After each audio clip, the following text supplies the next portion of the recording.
Ciao, sono Michele Righetti. Oggi facciamo il brano numero 13 del Cesi Marciano, volume 1. Si tratta di un adagio dalla sonatina Opera 36, numero 3. Di questa sonatina, questo adagio è il secondo movimento. È in tonalità di Sol maggiore, quindi in chiave abbiamo il Fa diesis.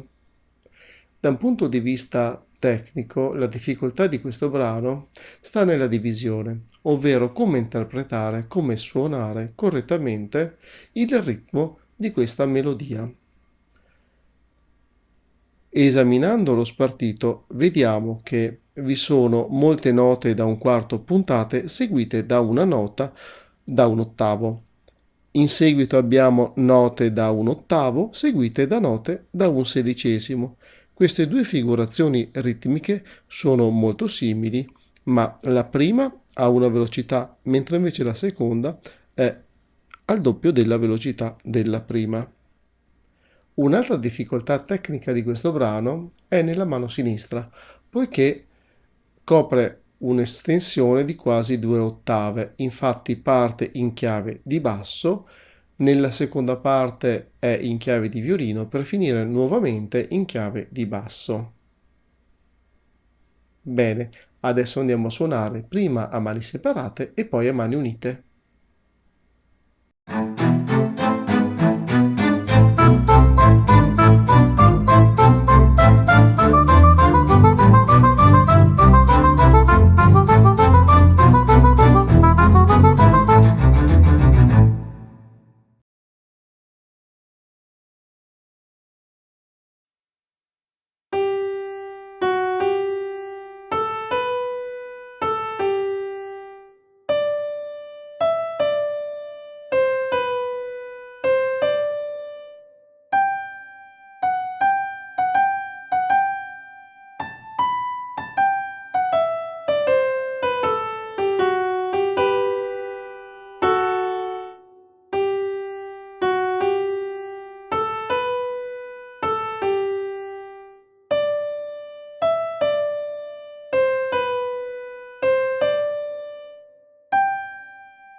Se questo tutorial ti è piaciuto lascia un like ed iscriviti al canale.